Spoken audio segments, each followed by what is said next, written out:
வணக்கம். இது learn Tamil channel. இன்றைக்கு இந்த காணொளியில் குறிலை நெடிலாக மாற்றி எழுதுக பார்க்க போகிறோம். பார்க்குறதுக்கு முன்னாடி ஒரு சின்னதாக ஒரு ஐடியா மாதிரி தரேன். இப்போ ஒரு சொல் இருக்குன்னா வச்சுக்கோங்களேன். உதாரணமாக இப்போ தொலைக்காட்சி அப்படிங்கிற சொல் இருக்குது.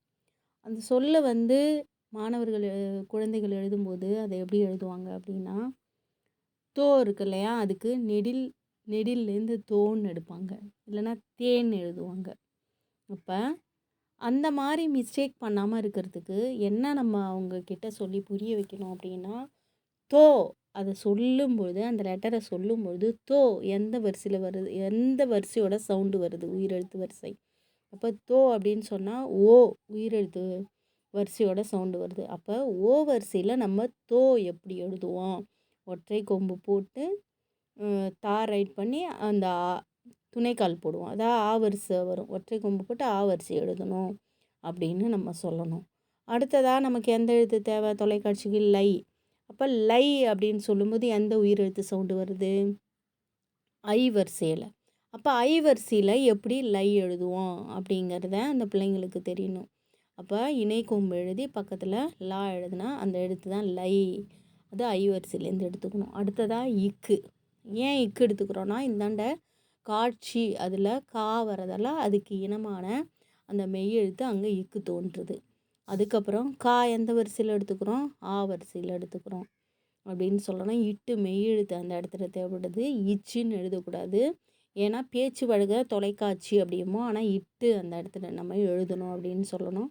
அடுத்ததாக சி எழுத்து தேவைப்படுது. அப்போ சி எழுத்து எந்த வரிசையிலேருந்து நம்ம எடுத்துக்கணும்? சின்னு சொன்னால் அதில் இ, குறில் இ அந்த வரிசையோட சவுண்டு இருக்குது. அப்போ அந்த வரிசையில் எப்படி எழுதுவோம்? கொக்கி மாட்டின மாதிரி தானே எழுதுவோம். அப்போ அதுலேருந்து சி எடுத்துக்கணும். இப்படி நீங்கள் சொல்லி புரிய வைக்கலாம். இப்படி இந்த 12 வரிசையிலேருந்து தான் அந்த எழுத்துக்கள் இருக்கும். நம்ம தேவையான எழுத்துக்களை நம்ம எடுத்து எழுதிக்கணும் அப்படின்னு சொல்லி நீங்கள் புரிய வைக்கலாம். ஓகேவா? இப்போ வாங்க காணொலிக்குள்ளே போகலாம். கணம். இப்போ அதை நெடிலாக மாற்றணும் அப்படின்னா, கணம் அதில் முதல் எழுத்து கா எந்த வரிசையில் வரும்? ஆ வரிசையில் வரும். இப்போ அதுக்கு இனமான நெடில் எழுத்து ஆ வரிசையில் இருக்கும். அப்போ ஆ வரிசையில் நம்ம கா அப்படின்னு எழுதி கானம் அப்படின்னு எழுதணும். அதே மாதிரி அடுத்ததாக பாருங்கள், கல். அது ஆ வரிசையில் முதல் எழுத்து கொடுத்துருக்காங்க. அப்போ அதுக்கு இனமான நெடில் எழுத்து எதுன்னா ஆ வரிசையிலேருந்து எடுத்தால் தான். அப்போ கா அப்படின்னு எடுத்து கால் அப்படின்னு எழுதணும். அடுத்து சட்டை. முதல் எழுத்து ஆ வரிசையில் எடுத்துருக்கோமா, அப்போ நெடில் வரிசையில் ஆ வரிசையில் எடுத்து சா அப்படின்னு எழுதி சாட்டை அப்படின்னு எழுதணும். ஒன்றுமே இல்லை. இப்போ ஆ வரிசையில் கொடுத்துருந்தா அதை ஆ வரிசைக்கு மாற்றணும். ஈ வரிசையில் கொடுத்துருந்தா ஈ வரிசையில் எழுதணும். நெடில். அந்த நெடில் எழுத்துக்கள்லாம் எந்த வரிசையில் இருக்குமோ அந்த வரிசையிலேருந்து நம்ம எடுத்துக்கணும். அதே மாதிரி ஊ வரிசைனா ஊ, ஏ வரிசைனா ஏ, ஓ வரிசைனா ஓ வரிசையிலேருந்து எடுத்துக்கணும். அந்த குறில் வரிசையில் கொடுத்துருப்பாங்க. நம்ம நெடில் வரிசையிலேருந்து நம்ம எழுத்துக்களை எடுத்து எழுதணும். இப்போ அது அடுத்ததாக பாருங்கள், தனம் அப்படின்னு கொடுத்துருக்காங்க இல்லையா? அப்போ தனம் அதை நெடிலாக மாற்றும் போது தானம் அப்படின்னு மாறும். நகம் அப்படின்னா அது அடுத்ததாக முதல் எழுத்து நம்ம ஆ வரிசையிலேருந்து எடுத்து நாகம் அப்படின்னு எழுதணும். படம் அதுக்குரிய நெடில் எழுத்து பா அப்படின்னு எடுத்து பாடம் அப்படின்னு எழுதணும். பல் அது அடுத்தது நெடிலாக மாற்றும் போது பால் அப்படின்னு மாறும். பலம் அது நெடிலாக மாற்றும் போது பாலம் அப்படின்னு மாறும். அடுத்ததாக பகம். அதை முதல் எழுத்தை நெடிலாக மாற்றினா பாகம் அப்படின்னு மாறும். மடம் அதை நெடிலாக மாற்றும் பொழுது மாடம், ஆ வரிசையில் எடுத்தோம்னா மாடம் அப்படின்னு வரும். அடுத்தது வனம். அதில் நம்ம ஆ வரிசையில் நெடிலாக மாற்றும் பொழுது ஆ வரிசையிலேருந்து எடுத்தால் வானம் அப்படின்னு வரும். வரம் அதில் நெடிலாக மாற்றும் பொழுது வாரம் அப்படின்னு மாறும். மிதி இதில் ஈ வரிசையிலேருந்து இருக்குது இல்லையா? மிதி மீ ஈ வரிசையிலேருந்து எடுத்திருக்கோம். அப்போ அதுக்கு இனமான அந்த நெடில் வரிசை ஈ. அப்போ ஈ வரிசையிலேருந்து எடுத்துக்கணும். அப்போ மீ அப்படின்னு மாறும், நெடிலாக மாறும். அப்போ மீதி அப்படிங்கிற சொல்லு கிடைக்கும். விதி அதே மாதிரியே நெடில் வரிசை ஈலேருந்து எடுக்கும்போது வீதி அப்படின்னு மாறும். நிலம் அதை நெடிலாக மாற்றும் போது நீளம் அப்படின்னு மாறும்.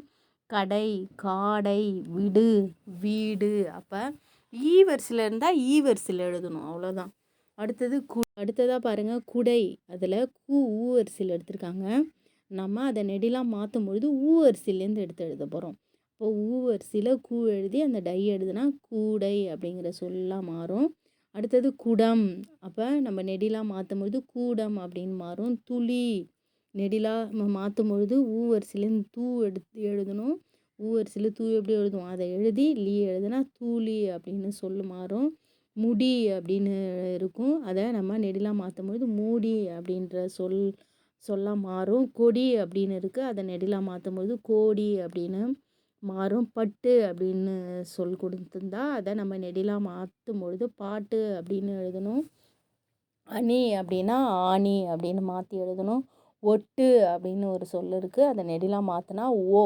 இப்போ குறில் ஓ கொடுத்துருந்தா அதுக்கு நெடிலா மாற்றும் பொழுது நெடில் ஓ எழுதி ஓட்டு அப்படின்னு எழுதணும். எடு ஏ வந்து குறில், அதை நெடிலா மாற்றும் பொழுது ஏவை எடுத்துக்கணும். நெடில் ஏவை எடுத்து ஏடு அப்படின்னு எழுதணும். மலை அதை அடுத்ததாக பாருங்கள், மலை அதை நெடிலா மாற்றும் பொழுது மாலை அப்படின்னு சொல் உருவாகும். கலை நெடிலா மாற்றும் போது காலை. அடுத்ததாக கண் அதை நெடிலா மாற்றும் பொழுது கான்.